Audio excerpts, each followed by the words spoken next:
আজি মই উদালগুৰি ডিষ্ট্ৰিক্টত DC অফিসত বহি পেলাই চিফ মিনিষ্টাৰৰ ভিডিঅ' কনফাৰেন্সত যোগদান কৰিছিলোঁ। বিশেষকৈ যিটো বানপানী হ'ল তাৰ পিছত যিটো পৰিস্থিতি যিটো পৰ্যালোচনা কৰি তেওঁলোকক কম্পেনচেশ্যন দিয়া আৰু আৰ্থিক সাহায্য দিয়া বিষয়টো লৈ পেলাই আলোচনা কৰা হৈছে। বানপানী হৈ গ'ল। বিটিআৰ অঞ্চলৰ 4টা জিলাৰ ভিতৰত ওদালগুৰি এটা জিলা য'ত খুব বেছিকৈ বানপানী পৰিছিল। বিশেষকৈ গলন্দী নদী তাৰ যিটো মাথাউৰি তাত 3টা ঠাইত ভাঙি গৈছে। তাৰ কাৰণে মাথাউৰি পুনৰ নিৰ্মাণৰ কাৰণে বৃহৎ অংকৰ পইচা লাগে। প্ৰায় 17 কোটিমান টকাৰ প্ৰয়োজন হ'ব বুলি এটা অনুমান কৰা হৈছে। সেইকাৰণে water resources minister Piyush Hazarika ডাঙৰীয়াক মই জনাইছোঁ যে আপুনি আহক, তেওঁ কেইদিনমান পিছতেই মথাউৰি চাই যাব। আৰু কলাইগাঁও, হৰিচিঙা চাৰ্কেল, কলাইগাঁও চাৰ্কেল আৰু এটা চাৰ্কেল হ'ল খৈৰাবাৰী, এই 3টা চাৰ্কেলতো সৰু সৰুকৈ হ'লেও বহুত ক্ষতিগ্ৰস্ত হৈছে, ক্ষতি হৈছে। কিছুমান এৰিয়াত স্কুল পানীত যাবৰ অৱস্থা হৈছে।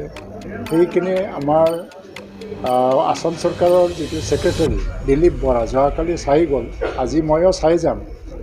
উদ্দেশ্যটো হ'ল যে বানপানীত আক্ৰান্ত হোৱা, ক্ষতিগ্ৰস্ত হোৱা কোনো এজন ব্যক্তিয়ে যাতে কম্পেনচেশ্যন পোৱাৰ পৰা বঞ্চিত নহয়।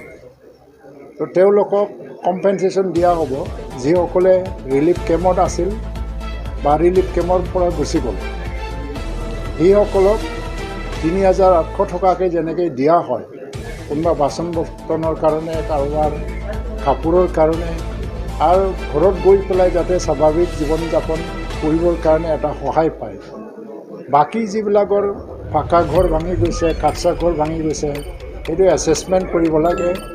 জিলা প্ৰশাসনক ক্লিয়াৰ কাট এটা নিৰ্দেশ দিছে আজি যে কোনো এজন ব্যক্তি যিয়ে বানপানীৰ দ্বাৰা আক্ৰান্ত হৈছে, সি পানী এৰি দি অহা এই কাহিনীবিলাক বহুত বছৰ পুৰণা চলি আহি আছে, এইটো চলিয়ে থাকিব। কিন্তু আজি বানপানী আগতো আছিল, কিন্তু আজিকালি বানপানীটো ইমান যে ভয়ানক হৈ যায়, বিধ্বংসী বানপানী হৈ যায় আৰু গাঁওবিলাক নষ্ট হৈ যায়, তাৰ কাৰণবিলাক অলপমান বেলেগ। এইটো অলপ পুনৰ অধ্যয়ন কৰাৰ প্ৰয়োজন। আমাৰো কিছুমান যিটো এটা মানুহ হিচাপে যিমান শিক্ষিত নহওক কিয় আমাৰ চৰিত্ৰবিলাকৰো অলপমান পৰ্যালোচনা কৰিবৰ প্ৰয়োজন হৈছে। গছ গছনি কাটি আমি ধ্বংস কৰি দিলে নেচাৰেল এটা বেলেঞ্চ ছিষ্টেম বা নেচাৰেল কণ্ট্ৰল ছিষ্টেমটো আমি ধ্বংস কৰি দিছোঁ। এটা ইলিগেল মাইনিঙো হৈ আছে, শিল বালু পাথৰ উঠাই লৈ গৈ আছে। এইবিলাকৰ কাৰণে নদ নদীৰ ওপৰত আপোনাৰ নিয়ন্ত্ৰণ নোহোৱা হৈ গৈছে। ভূটানত আজি যে পানী অলপ অলপ এৰি দিছে, সেইটো এক ছাইডত যদি আমি চাওঁ, হয় সেইটোৰ কাৰণেতো বানপানী হৈছে বুলি আমি চিধাকৈ ক'ব পাৰোঁ। কিন্তু ভূটানৰ যিবিলাক ৱাটাৰ ৰিজাৰ্ভৰ, তাতে পানী যদি বেছি হৈ যায়, তাক এৰি দিয়া যদি নহয়, তেতিয়া কেনেবাকৈ সেই বানবিলাক ছিগি পেলাই পানী যে আহিব লগা হয়, তাতকৈ আৰু বেছি ভয়ানক হ'ব আজি যিখিনি হৈছে। তো এইটো এটা ৰেগুলেটৰী এটা ৰুল আছে বুজাবুজিৰ মাজত, আৰু এইটো ভাৰত চৰকাৰ, অসম চৰকাৰৰ ভূটানৰ মাজত সময়ে সময়ে এইটো ৰিভিউ কৰি আছে। ভূটান গভৰ্ণমেণ্টে আমাক আগতীয়াকৈ আগজাননী দিয়ে যে আমি বানপানী এৰি দিম। কিন্তু ইয়াত যিখিনি এটা ধ্বংস যিটো দেখিবলৈ পাইছোঁ, এই ভূটানৰ পৰা এৰি দিয়া পানীৰ কাৰণে মাত্ৰ নহয়, বেলেগ বেলেগ অন্য ৰিজনো আছে। তাৰ কাৰণে এটা ষ্টাডিও, এটা অধ্যয়নো চলি আছে।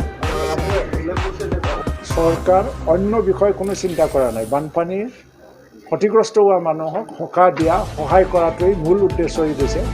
আজি ওদালগুৰিত যিখিনি হৈছে তাৰ 10 গুণ বেছি শিলচৰ আৰু কাছাৰত হৈ আছে, বা দৰঙত হৈ আছে, বৰপেটাত হৈ আছে, বজালিত হৈ আছে। কিন্তু আমাক এটা দায়িত্ব দিছে যে কিছু হ'লেও ক'তবা যদি ক্ষতি হৈছে, এই যাতে অঞ্চলৰ মানুহবিলাকে বঞ্চিত নহয়। তো এইটোৰ কাৰণে মই আজি আহিছোঁ আৰু মই আশ্বাস দিছোঁ যে বানপানীত সহযোগিতা বা সহায় দিবৰ কাৰণে ৰাজ্য চৰকাৰৰ হাতত পুঁজিৰ অভাৱ নাই সকলো ধৰণৰ আৰ্থিক সাহায্য ৰাজ্যলৈ জনগণৰ ৰাজ্যলৈ প্ৰদান কৰা হ'ব।